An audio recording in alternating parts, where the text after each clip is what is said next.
Welcome, friends, to the Someone Gets Me podcast. I am your host, Dianne A, and I am so delighted that you're here. This podcast was created because I believe there is a visionary leader inside each one of us who is waiting to be seen. In each episode of Someone Gets Me, you will hear useful tips from successful visionaries who will share their stories about how being seen has allowed them to take their vision out into the world with action. Hi, everybody. Welcome to Someone Gets Me. I have Dr. Khanita with us today, and we are going to talk about how to sleep better and get rid of all that inner stress. Sleeping better goes with pain management of all kinds. And when we free ourselves of inner distress, we can sleep better, function better, and we're happier. So from Maryland today, Dr. Khanita is here with us so that we can have this great conversation. She's multifaceted and has an extensive experience, even though she looks like she's still a teenager. She's married, has a cute little dog, and a big life. So don't let that young face fool you. There's a lot of wisdom behind her. So you might want to grab a pen or a paper, get your favorite beverage, and sit back with me and relax and enjoy this interview with Dr. Khanita. Welcome to the show. Thank you for having me, Diane. This is fun. I'm so excited. Oh, this is going to be great.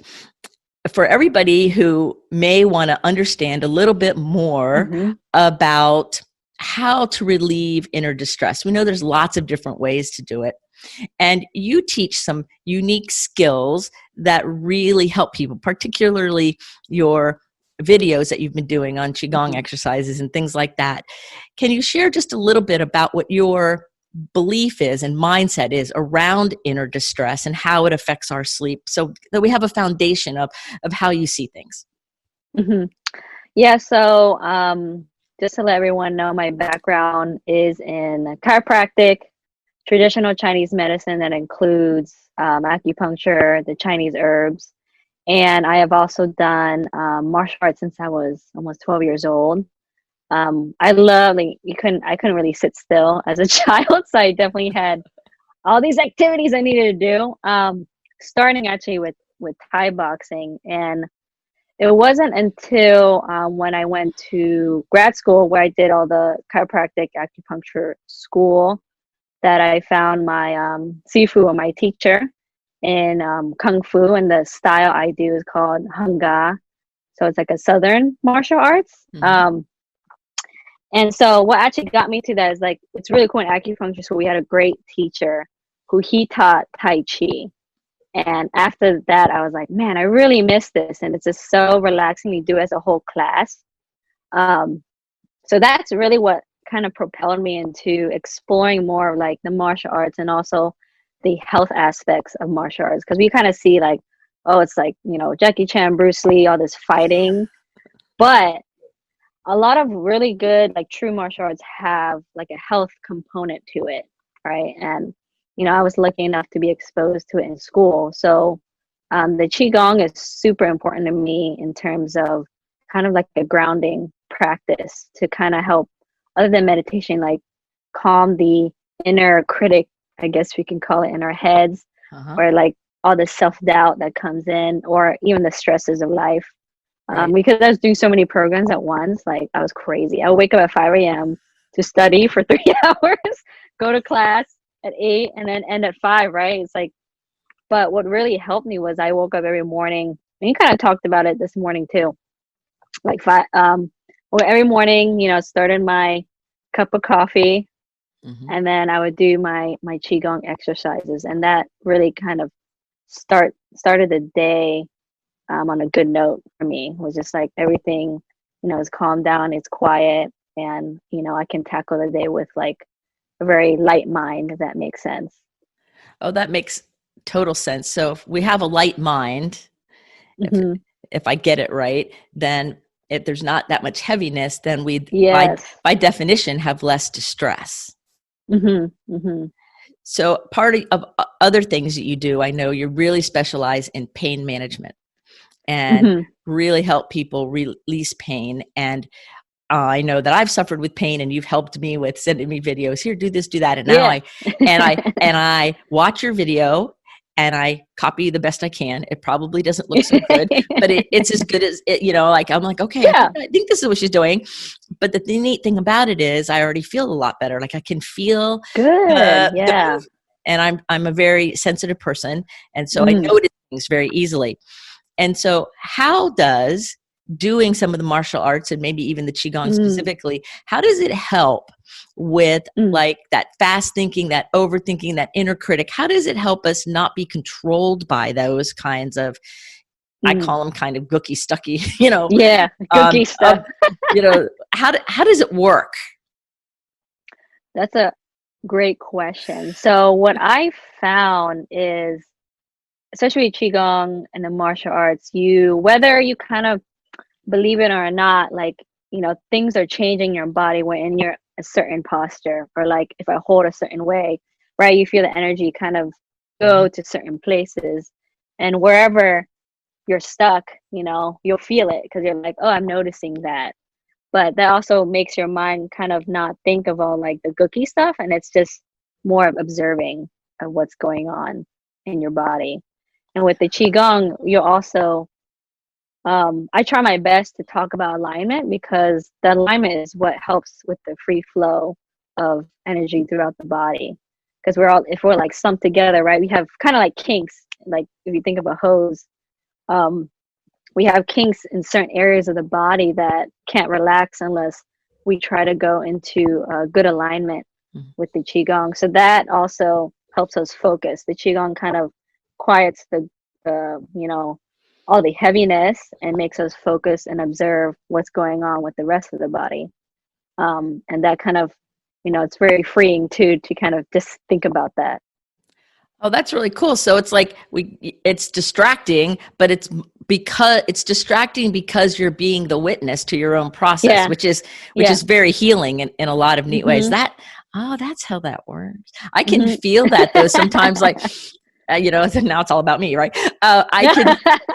I could feel when I did the first one I ever saw that I didn't even know who you were yet, and I'm like, Yeah. oh, I want to try that. I'm like Yeah. little Miss Curious. I'll try anything once, and the way you were teaching, I could get it. I understood, and I could follow you. At least I think I was following you, and Yeah, and did great.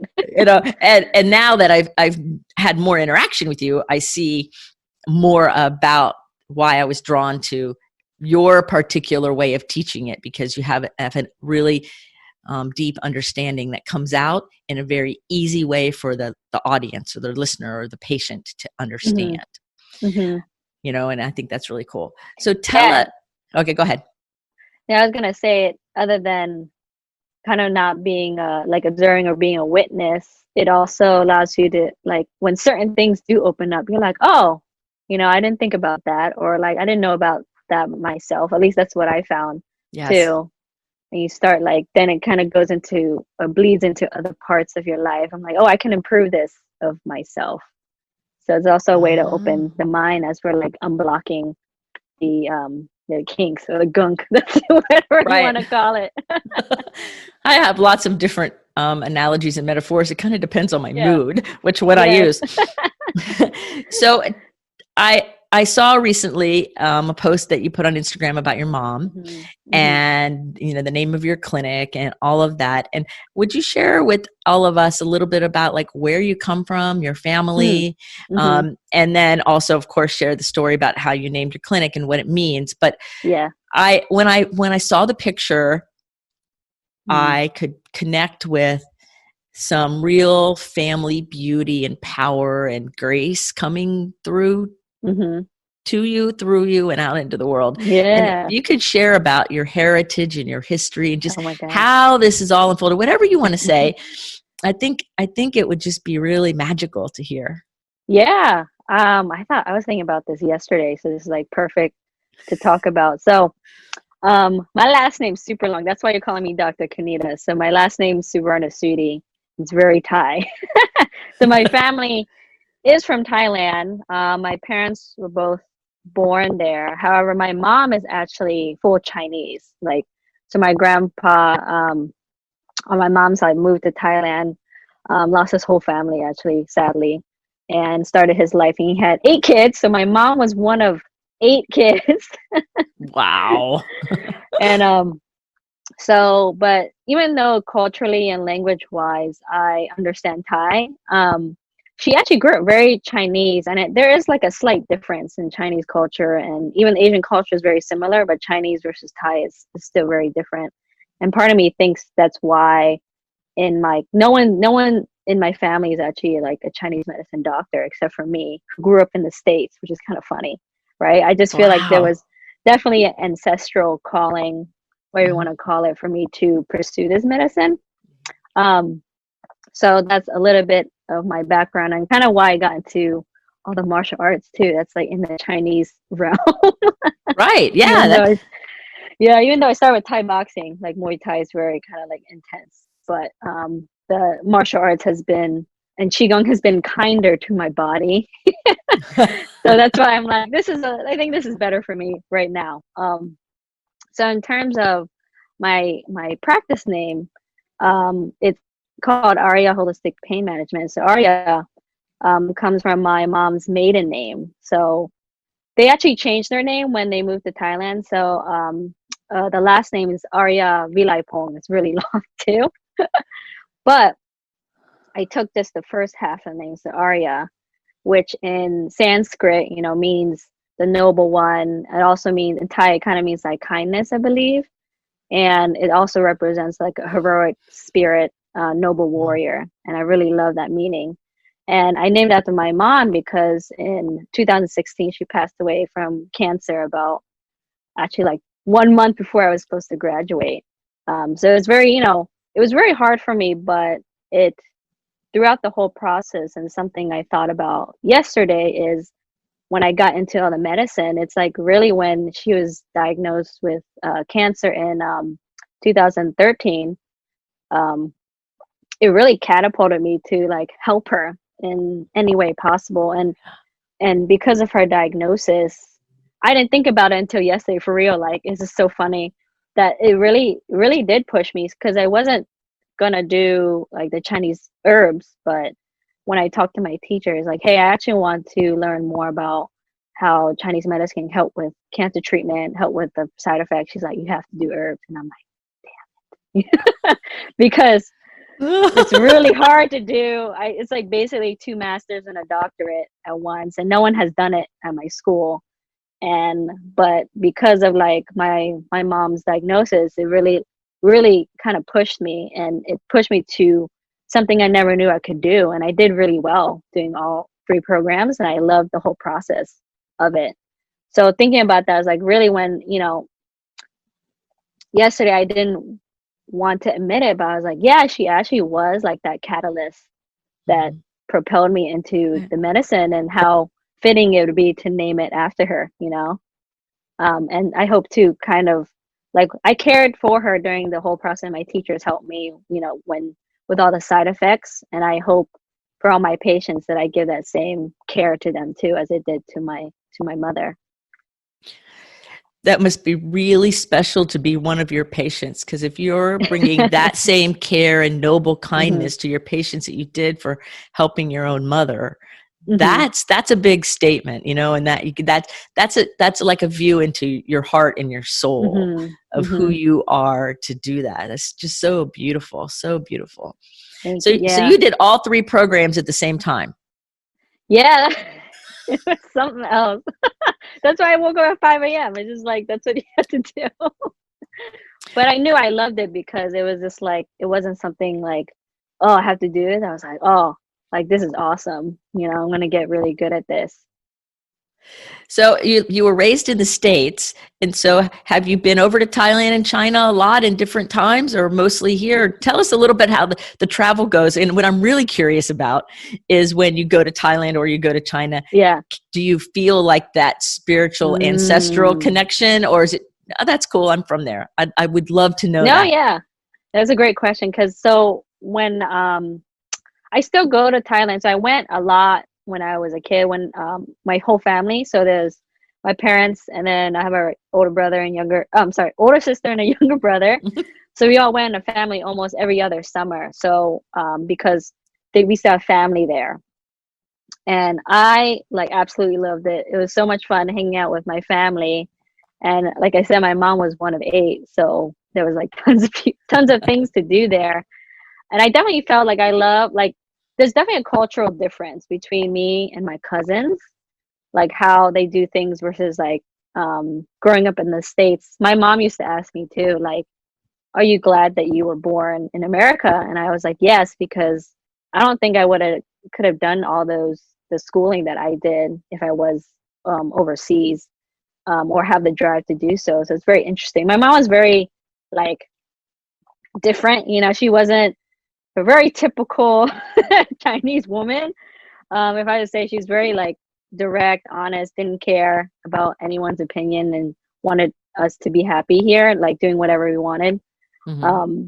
Because I know, like, I'm going to talk about like Asian culture, right? It's like you either like a doctor, lawyer, right? Or what's the other one? Doctor, lawyer, either one, right? Mm-hmm. But my parents allowed us to express ourselves in whatever way we wanted. So my sister's a tattoo artist. It's pretty cool.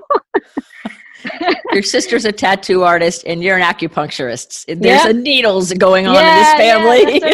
that's what we joke about. We should have a shop called like Needle Sisters, and I do acupuncture, and she does all the artwork. But it's pretty interesting.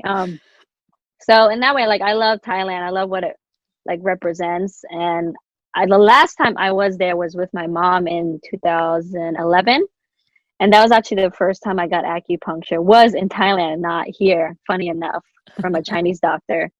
And that's kind of part of like what sparked my interest in it as well. So that was really cool. And I have gone to China. We went as a school. So my acupuncture school went in 2016, and we did an internship in Hangzhou, China.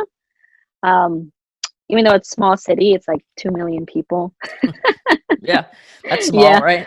that's small. But we did a trip like more touristy stuff in Beijing for the first week, and then 2 weeks after that, we were in Hangzhou, um, shadowing the doctors in the hospital. So I got to see like, and it's really cool how they do stuff, because they don't really see the Eastern and Western as separate. They combine the two, which like I wish we could do here. I think that's amazing. Um, so seeing like they had like a oncology ward, and they had like just a respiratory. They had one clinic of just fertility, and there'd be like lines of people, you know, coming to see this doctor, and doing all the herbs. So definitely that connection I felt. And also every morning, which is awesome, I got to do Tai Chi with this like little awesome lady who was like smaller than me. But I wake up to go do Tai Chi with a master, and it was so great. So I definitely want to go back to China just to experience that again. You know, I definitely feel that connection of like, oh, I love waking up early to do, you know, to train, and then to work with them too.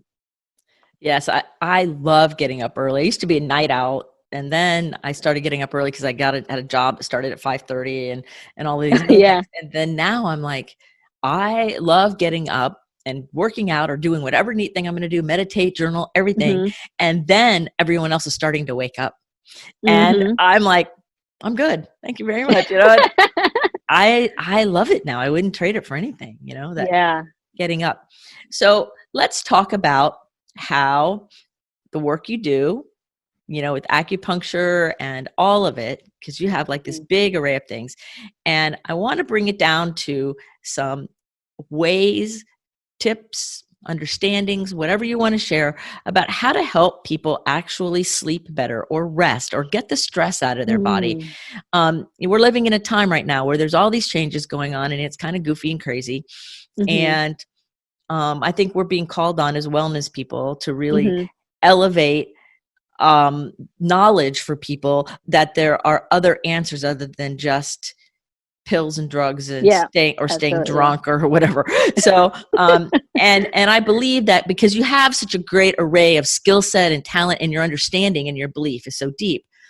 If somebody's listening to us, and I'm sure there is somebody who's like, man, I just need to sleep through the night. I need to not have Hmm. insomnia.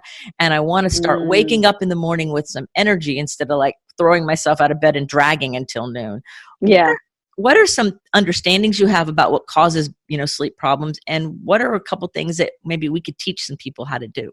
Ooh, that's a loaded question. There's a lot that goes into that.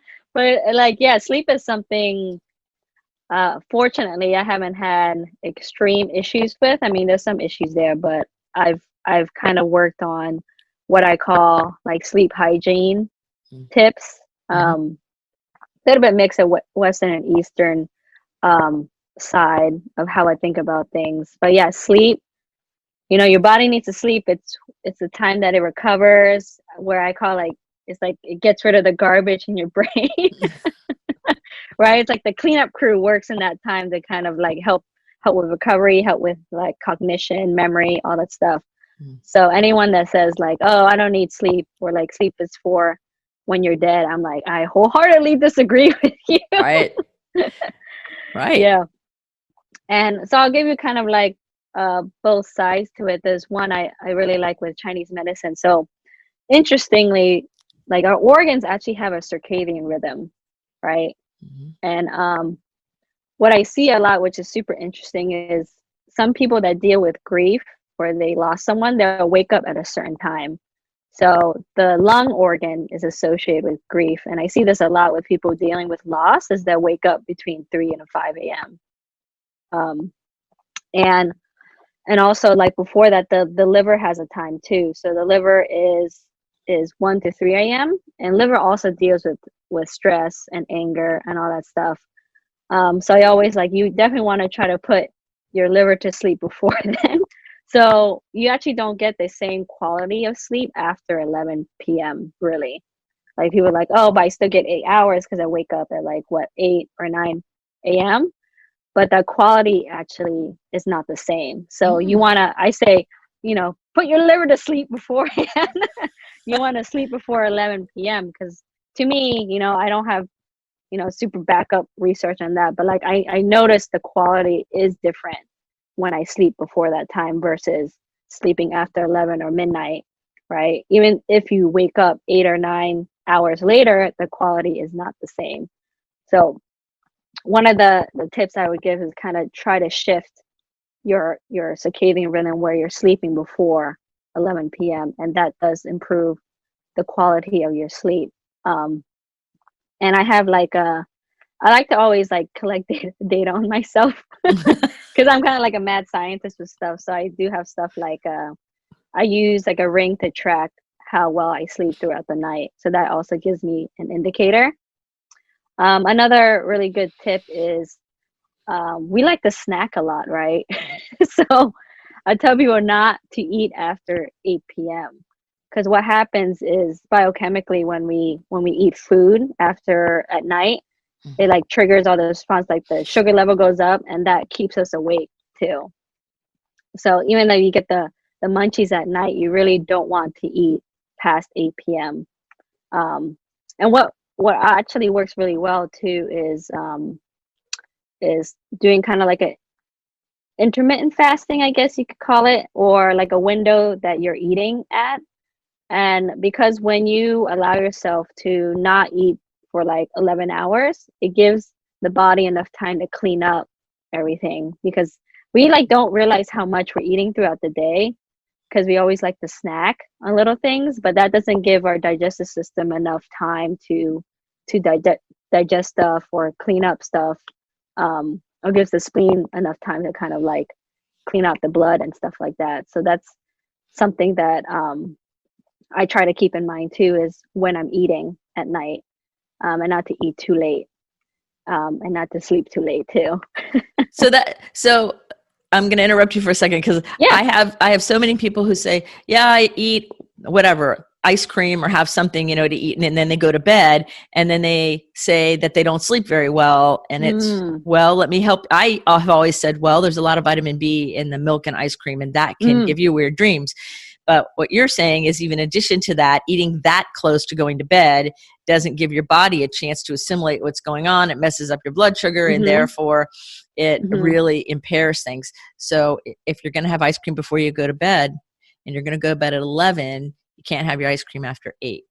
Yeah. So what if somebody gets the munchies, like they want to crunch on something, and they're going to not have popcorn or chips, and they choose to eat something like celery, does that have the same negative effect? You know, like, could they munch on just celery alone between 8 and 11 and still go to bed at 11? Or is it mostly the sugar, or is it anything? Or I don't, it might be a weird question, but I'm just kind of thinking about, you know, the people who get the munchies. Okay, we know not to do things that have sugar or calories, but what if it's just like plain celery? Yeah, that's a funny question. I never thought of it like that. I like your thought process, but it might still have an effect. If anything, you the munchies, drink water or drink some like decaf tea without any, you know, sugar or honey in it. Just to, because sometimes you just like want to eat something, right? So I just tell my people to just drink water or drink something that doesn't have like a lot of calories. Like tea is a perfect example too. Yeah, I use organic herbal teas when I feel like having a treat at night.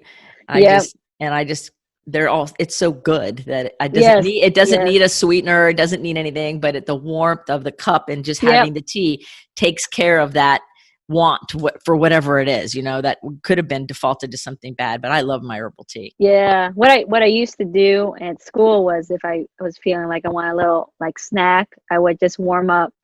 I drink like oat milk now, but then you add a little like turmeric and cinnamon, and that actually helps with like relaxation too. And turmeric is great in general. That sounds really, really good. Yeah. So any other tips to help people sleep better? I know I interrupted you. We're on a roll, and I'm like, but wait a minute, I want to ask about celery. No. Yeah. I want to ask if I eat celery. So we said like not sleeping or trying to go to bed before 11, not eating too late. Also kind of controlling when we eat a little bit. Doing some sort of like pre-bed routine, whether it be, you know, my husband likes to play games with his friends, and that's how he relaxes. That's not how I relax, but that's how he relaxes. Everyone has their thing. So something that that you do.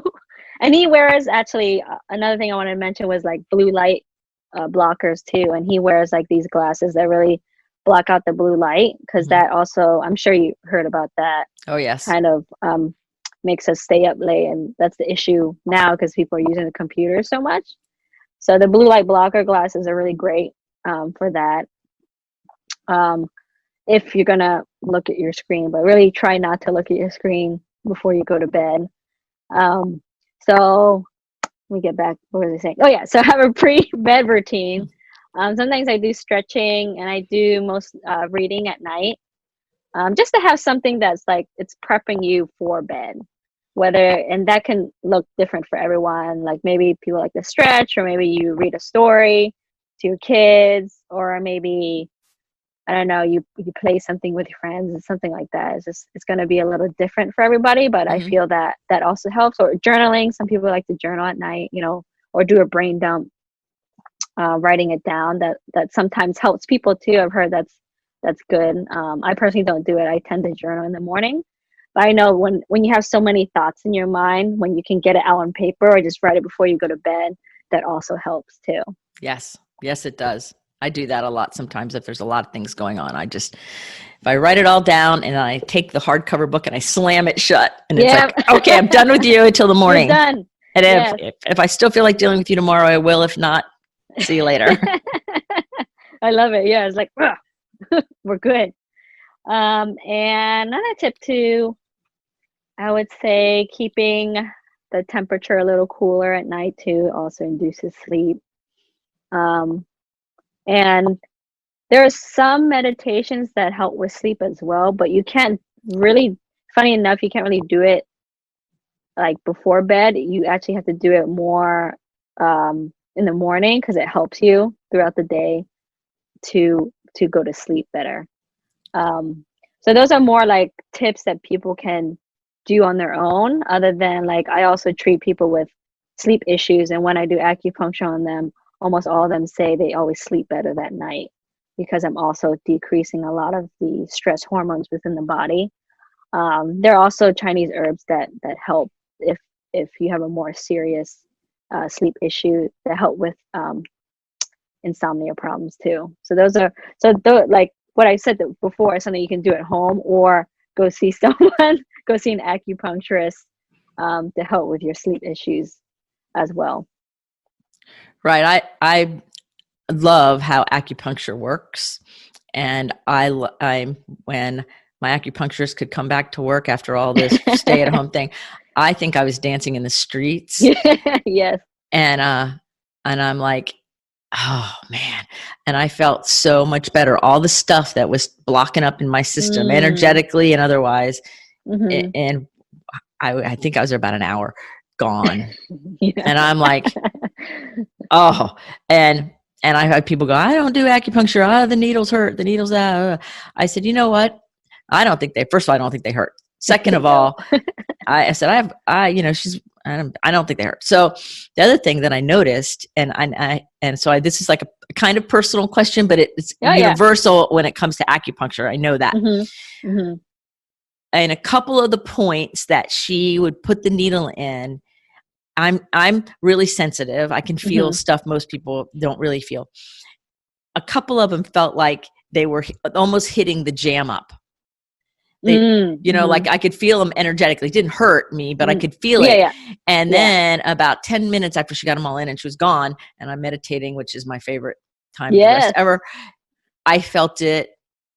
That feeling was gone. So my assumption is she got the right meridian where whatever the jam up was, and the needles helped clear it. Is my assumption accurate? Yeah, it is. There are like, just to give people understanding with acupuncture, you have like 12 main channels, or I call them channels, meridians, whatever you call them. They're kind of like rivers, right? And then we have all these points that we can physically access with an acupuncture needle that can get jammed up or blocked. It's kind of like, when there's a dam. So I'm thinking of the channels like rivers, right? And if there's gunk in there, right? The water turns all this murkiness, right? So it creates all this stagnation, this blockage, and you can't get the clear water to flow. Because every channel kind of has its own, again, circadian rhythm of flowing well. So then when a certain point is blocked or maybe it doesn't have enough water, right? So it can go either way. With the acupuncture point, like any tender spot, usually I will palpate too on different channels to see like what's like people are like, oh, that really hurts. It's like, okay, that area is blocked. So when you do the acupuncture needle, and if like some people have different techniques, some people just like kind of leave them in. I actually do a little bit manipulation to kind of get it to break up, and then people will feel they'll feel a sensation of it going down. Mm-hmm. Yeah. So that's opening up the channel. It's really cool. I love it. Obviously, I love it. So my understanding is that when the channel's open, you go get your treatment and the channel that they work on, that you would work on with me is open, then that gives my body permission to do its natural healing ability, whatever that is. It sets the stage to let the body heal itself and work on that versus staying stagnant, which then leads to dis-ease and all other kinds of pain. Am I right? Yes, right, perfectly. Yeah, right. Look at you. You can be acupuncture. Man, I tell you, it's so funny because I first was exposed to acupuncture a long time ago from a chiropractor I went to, and he had an acupuncture in his office. He didn't do it. He had somebody in there. And I'm like, I'll try anything once because I work only with gifted people, and I have a rule that I pretty much try anything and everything before I recommend it, both practitioner-wise, but also item-wise. Like I can speak to what acupuncture does pretty well and different kinds of it even because I go try it. Yeah. And that way, then when I'm recommending it to a client, they understand that it's just not coming off the top of my head, that it might be an intuitive idea to help support what they're doing, but I also have experience or at least some knowledge base. Right. Mm-hmm. And so ever since then, the first time I'm like, wow, I feel like really good. And then they were saying all these other things in Chinese herbs, and that was way over my head. Now I understand it more. But back then I'm like, okay, well, I'll try them.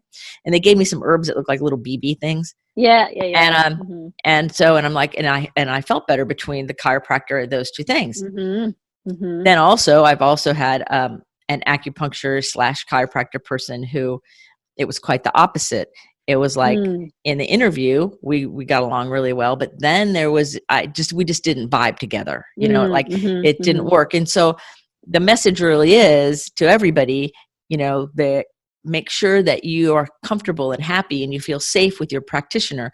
I mean, Yes. because Dr. Khanita is going to care for you like she did her mother.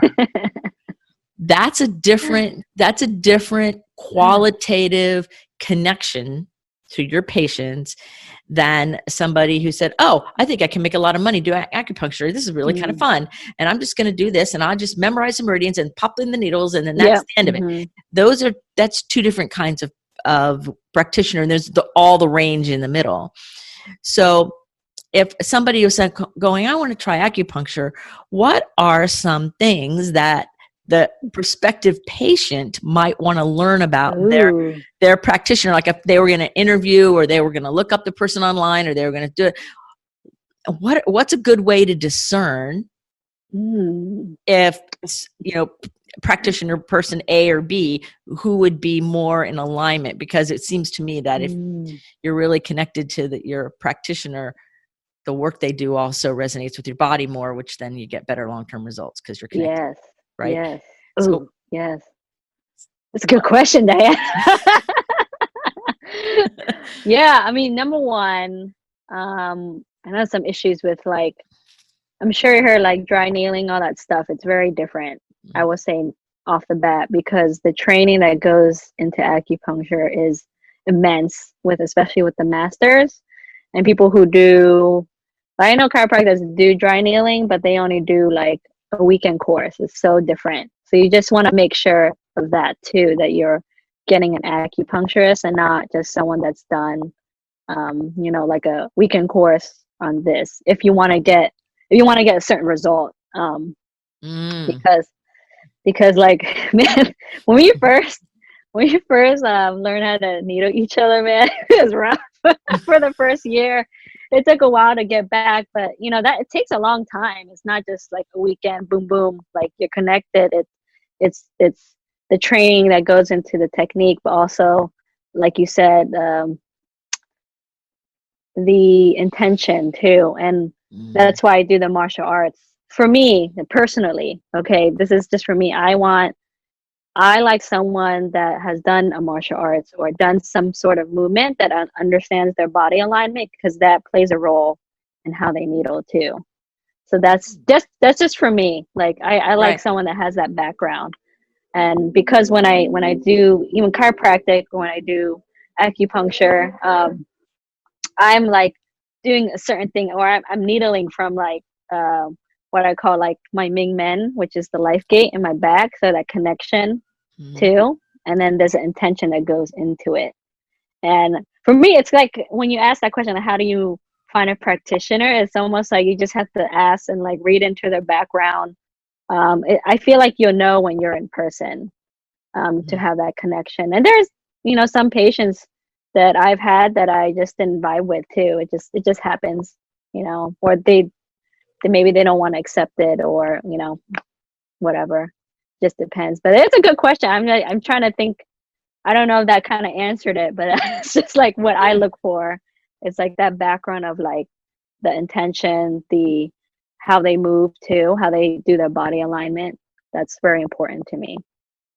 Well, that makes perfect sense to me. And you answered the question, because I think it does have to do with when you're in person with the person, you're there face to face, then you can, pay attention to how you feel, and do you trust them? And are the questions they ask you or the dialogue that they have with you safe and it feels good and you want to see them, and those things are all discerning things. And I really like that you brought up the point about the way I translate it is being multifaceted. Okay, I just didn't go to acupuncture school. I actually practice the other things that go along with that mentality, that intention, the mindset. It's not just I went to school and now I can do needles for you. Yes, exactly. It's all of the thousands of years of healing, culture, movement, alignment that you bring with you because you practice those things. And, Yes, I try to live the medicine. That's what you want to look for. You want to look for someone that lives the medicine. that lives in medicine. That's a perfect way to say it. That's a perfect way to say it. Find somebody who lives in the way that you want to get to. Like if they're living it, then they can show you how or teach you how or work with you to get there because they know what it is. Yeah. And to add to that, what you said before of like the different aspects, I think people just see acupuncture, right? But like traditional Chinese medicine is multifaceted. It's actually like not only the acupuncture, but the tuina, which is Chinese medical massage. And I was also fortunate to have a good teacher. The Chinese herbal medicine, the nutrition we eat too, and the qigong, the movement. And I do cupping and gua sha, which is an additional to like more the physical stuff. But like how you eat, how you move is also just as important. Because I was talking to my friend about it. Like for her, she's a dancer, and I can stick all the needles in her neck. Right, she has like really bad neck pain. But if I don't fix that alignment issue, like it's just gonna come back. Right. So I also have to teach her. I was like, I need to give you actually qigong exercise to realign your neck because there's something wacky too. Because even when I felt her neck or adjusted it, I was like, oh my god. It's like, but that doesn't come overnight. It's like it's the repetitive, the chronicity of it that makes it like this. Now I think people also I'm gonna go totally tangent on this, but with pain, people want to get rid of it with a pill just like that, but that doesn't really fix the problem. I think people need to realize that you've been like that for years. So it's going to take time to unwind it too, which is what acupuncture and all that, the tuina, everything is really good at. You just have to be patient with it because we're getting to the root cause, right? It's just, but we always want a quick fix and you're like, oh, I feel better. But you also need other things to kind of have longevity in your treatment too. Yes. I'm glad you went on that tangent because it's so very important. It's so very important. And, and I tell people that all the time, none of us got this way overnight with whatever our challenges are. And if you just put a pill on most of it, it is like putting it's like putting a Band-Aid on a cyst. The cyst keeps growing. Yeah. The problem's still there. You might feel better for a minute or two or 20 minutes or an hour, but you didn't do anything with the cause. And one of the things I love about acupuncture is really helping with the cause. And I'm now a new Qigong kind of fan because of your videos. For whatever reason, I've always been curious about it, but never really I never really could seek a place or find a teacher or watch a video. It just never really, the right person never showed up. When they say the student's ready, the teacher appears. Well, that's probably what happened because I saw your video. I'm like, I can do that. I can follow her. And I have been, to the best of my ability, doing pretty good. Yeah. Maybe we'll have to do a Zoom call and I'll show, and we can. I know. Yeah. If I do it right. Do some alignment. I have to look at it. Yeah. But it's like, it's very, very exciting to get to have you on the show and talk to you because you're somebody who's really freely giving and freely caring about people and running a successful business, and you have a great husband and you have great animals, like Teddy's so cute. And and you have this wonderful, well-balanced life.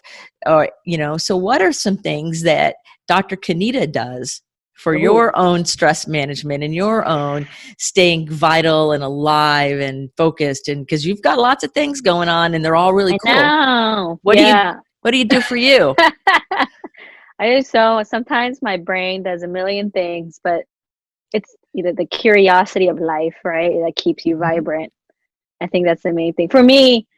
What I try to tell my community is like, especially, feeling the social isolation of everything, having projects, having something you always wanted to learn, start that. Like, why not? We have so many tools at our disposal. Like when I was supposed to go to Thailand in 2 weeks for my honeymoon, sadly. So what I was doing was doing italki or practicing my Thai, because I'm like, okay, but I was trying to be more fluent so I could talk to my family there more. And that doesn't take like, the main thing of people is like, oh, I don't have time. I don't have time. Like you have what I call like the edges of time. Like if you go on a walk, we can listen to a podcast in the language or something like that. You know, I think people just have this mindset of like not having enough time to do stuff, but there's so many things in the edges of our schedule that we can fit in. We just don't realize it. Another thing for like stress management, I'm sure this comes to no surprise, but I love my kung fu, so I've been doing a lot more of that. And because I have really fun weapons, I get to go outside in the sun and like flail them around right now. So that's also like, that's movement therapy for me too. Any kind of movement, whether you're like a dancer or like you're a boxer or yogi, you know, having some sort of movement every day is extremely vital for your own health, right? Because we only have one body. We have to keep it moving. And my goal is when I'm 80 or 90, I'm still gonna like do stuff. I'm still gonna like do all sorts of things or box until I can't. I believe you. Yeah. I think that's how that's gonna be. Yeah, I just stay vibrant. But the curiosity and trying new things is what really helps kind of dig you out of like that depression or the inner stress with everything, or inner distress. I'm sorry. So other than that, the movement therapy, some sort of grounding practice. For me, that's partially the qigong, but then I also added meditation to it. And if you have kids or anything, pick a time where like they, you know, this is why waking up earlier is always good. So you just like quiet time, just sit, start the day like that. And I also I do a lot of stuff right now. So this, you don't have to do everything. So don't do everything I do, but just pick one thing and try to incorporate more into your life. I think keeping it simple is the best. Journaling is also something I do. So I do this thing called the morning pages that I got from a book. So you, in the morning, you just write 3 things you're grateful for. It can be like something like a friendship that you appreciate, or the weather, or something you witnessed, something, you know, it can be anything. Then 3 things that will make that day great, and then daily affirmations. So that's something really simple. If you want to follow a prompt to do every morning, that's super helpful. And I've been doing it for the past month. No, that's really great. I've written a couple books. One is a meditation book for visionary leaders. Oh. And another one is called Hope Realized, for people who want to feel more hope. And it's got a word of the day, a quote. And then I unpack the quote in about 120 words. And then it has a daily application. Do this. And then a place to journal at the bottom. So at the end of the day, like that. You come back and journal your experience. And then every 90 days throughout the book, there's blank pages to write, how are you now? Like, how does this 90 days been? And it starts with day 1. So it's not based on calendar. It's based on when we start. And I find that having that kind of grounding focus of something to look at in the morning, a word of the day, something that it reminds us what we're grateful for, whatever that would be, is so important for like long-term stress reduction, and not getting to that point where you're in such distress you don't know what to do next, you know. Absolutely. Super important. I love that. I need to go get that book from you. I will send you one when we're done with this interview. You let me know, and I will send you one as a thank you for being on my show. Now, I want to also talk, I'm going to shift gears a little bit. It's kind of the same but different, but a lot of people have a lot of physical pain. And I believe that physical pain impacts our sleep and it increases our distress level. And so I know you're an expert in helping people relieve pain. So of course, acupuncture and chiropractic and the things we've been talking about and keeping your stress level down are required. And what you keep talking about, which I have not had anybody mention yet, is about the whole alignment thing. Like if you're not aligned properly, then it doesn't necessarily, everything works, but not quite as well, obviously. So that makes sense to me completely. It's just I've never had anybody say it that way. You know, I'm like, oh yeah, that's kind of right. So if somebody's listening to us and they've got pain going on, and maybe they can't get to the acupuncturist right now, or maybe they, because I don't know where they would be, and most places are shut down. We're starting to open Florida again, but that doesn't, we don't know. Is there is there something someone can do? My thing would be find you on YouTube and Instagram or wherever you are, YouTube and Instagram and Facebook, and go watch your videos, because you say what they're for in the beginning, the exercises, and you just find the ones that match with what's going on, and then do that every day. That would be what I would tell them to do. Yes. In addition to that, is there something else you would tell someone to do to help them with their physical pain? Yes, it came in my head when you asked me this. It all comes down to breathing, is what I find. So we don't breathe. I find out we don't breathe very well, because we think like we're supposed to breathe, like our lungs are up here, so chest breather, but we're actually supposed to breathe lower down into our abdomen. I call it kidney breathing in one of my videos. So for people that are in pain, if you just start with bringing your breath down into your abdomen and breathing correctly, it's like amazing how much of your muscles will relax. And I sometimes do this with my patient who I can see that they don't breathe correctly, or they have a lot of it sometimes connected to low back pain. I'm going to go a little technical here, but you have like the diaphragm is like this dome. So it actually helps with breathing. It like pulls the lungs down and then back up. But the diaphragm, the muscles are actually connected to the lumbar spine. So when that gets wonky, or you're not breathing correctly, you can actually get low back pain, or some people actually get, because our esophagus also comes out of the diaphragm, you can get reflux too if you don't know how to breathe correctly. So a lot of times I tell people to like put their hands on their stomach, and I show this in the video. So you lay down on your back, you try to flatten your back against the floor or the table, whatever, and you focus on bringing your breath down into your belly and expanding in 360 direction. A lot of people like think of breathing as just up and down, but it's actually this whole like cylindrical force, right? And when we breathe correctly, we're not only bringing oxygen, which is what we want, to our body. It brings nutrients, but you're also you're also relaxing the muscles and using the correct muscles to hold your body up and not compensating. That makes sense. Wow, that made perfect sense. I'm listening to you and I'm like, see, this is why I knew I could just talk to you forever. I know. Oh my. Oh, 360 breathing. That makes right. It makes so much sense. Because I am a big one on breathing, like breathe. And there's a person who actually comes to my morning lives every day. And she was in one of my workshops, and she was like 2 or 3 people away from me. She was about 10 feet. And I'm talking about whatever I'm talking about. And all of a sudden, because I'm so intuitive and it just comes through, I looked over, I said, would you just take a breath? Her energy was so blocked up because she was hardly breathing, barely enough to sustain life. And I'm like, it was affecting my energy, the holding of the breath. Right. And so just like, like when you're in yoga or something, everybody in the room takes a deep breath. I go, air is your friend. Everybody can take a deep breath all at the same time, and there's still plenty of air. We're not going to run out.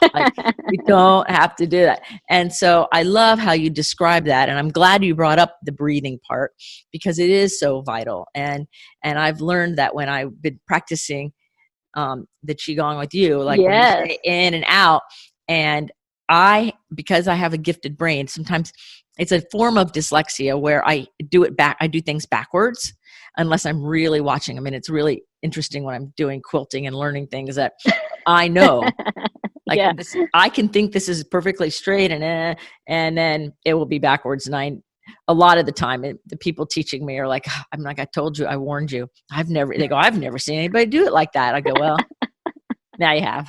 Now you have. Now you met me. Right. And so now you can't say that. And so it's really fun. But the breathing is so important because, air is meant, but I didn't know that the diaphragm was connected to the lower back or the whole esophagus thing. And I can remember years ago, gosh, I don't know, this is probably 20 years ago now. I had a center I was running that was very, very, very busy. It was very crazy. My stress level was through the roof.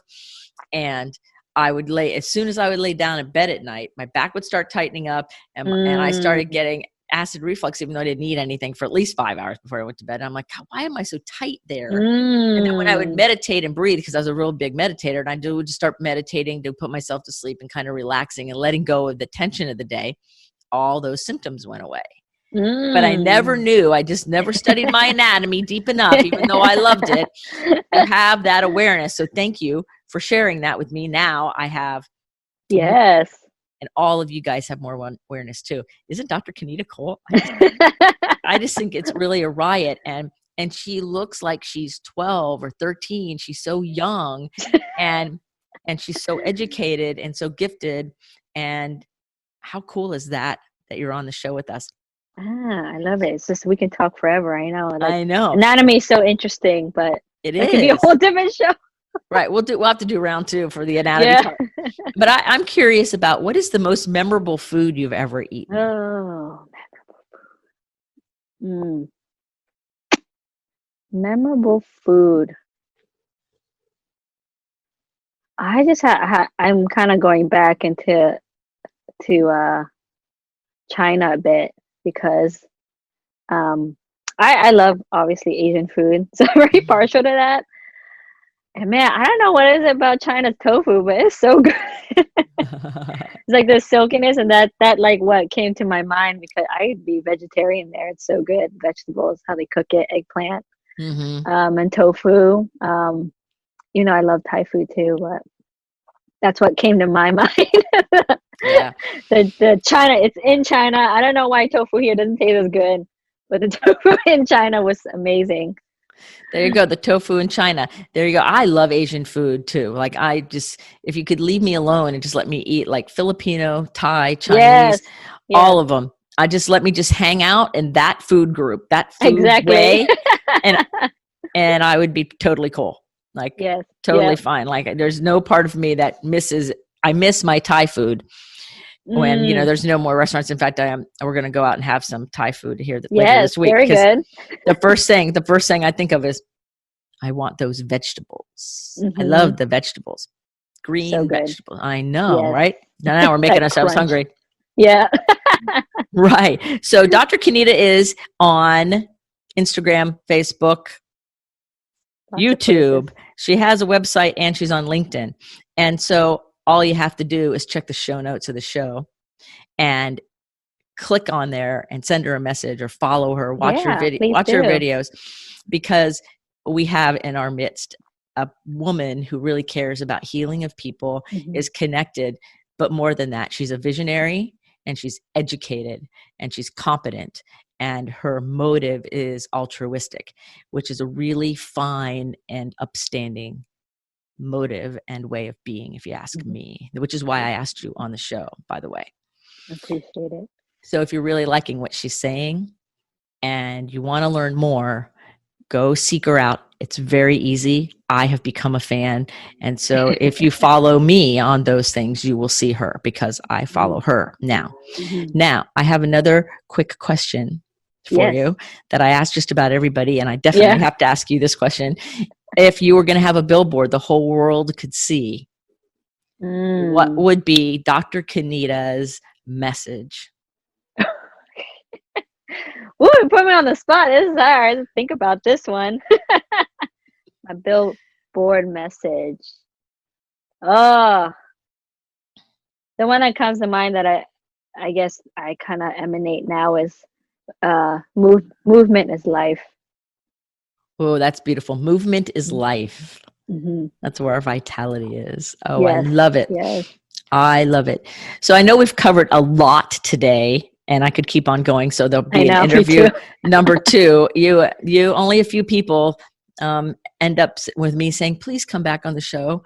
So now that you've said yes, I have it recorded. Good.